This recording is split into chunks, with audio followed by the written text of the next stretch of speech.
Bonjour, dans cette courte vidéo, je présenterai la base de données utilisée pour calculer l'indice de multifonctionnalité potentielle des sols, notamment son échelle et son format.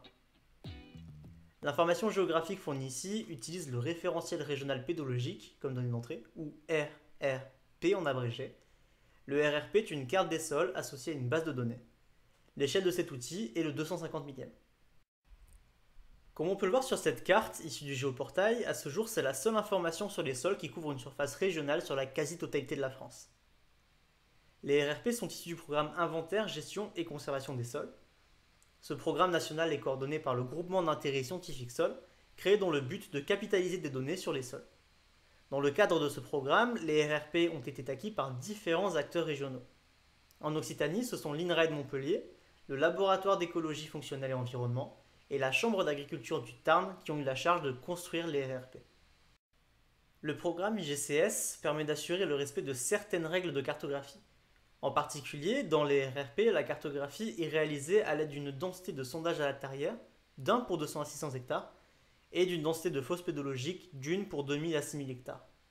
Pour se faire une idée de ce que représente cette densité, on peut prendre l'exemple de la ville de Montpellier.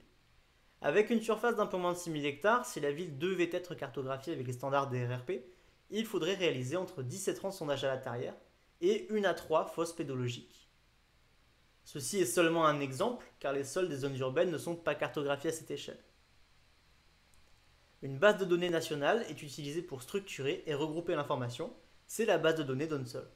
Sa structure unique, associée à un dictionnaire de données commun, permet d'assurer une saisie harmonisée de l'information pédologique sur tout le territoire. La densité de données recueillies sur le terrain par les pédologues cartographes, que ce soit les sondages ou les fosses pédologiques, contraint l'échelle de représentation. L'échelle du 250 millième signifie qu'un millimètre sur la carte correspond à 250 mètres sur le terrain. La plus petite surface représentée est donc de 50 hectares.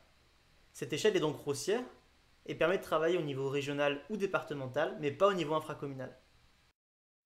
Dans les RRP, ce sont les pédopaysages qui sont cartographiés et représentés sur la carte sous la forme d'unité cartographique de sol, ou UCS. Un pédopaysage correspond à une portion de l'espace où les facteurs de la formation des sols, comme la géologie, le relief, la végétation ou le climat, sont homogènes. Les UCS sont composés d'un ou plusieurs types de sols appelés unités typologiques de sol, ou UTS. Les informations sur les UTS ne sont pas spatialisées. Elles n'apparaissent donc pas sur la carte, mais dans la base de données DONSOL.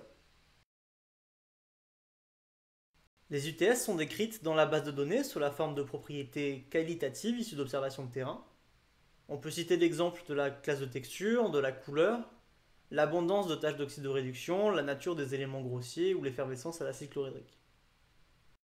Des propriétés quantitatives sont également saisies dans la base de données. Elles sont issues d'analyses de laboratoire effectuées sur des échantillons de sol. On peut citer la teneur en éléments grossiers, la granulométrie, la teneur en matière organique, la teneur en calcaire ou le pH.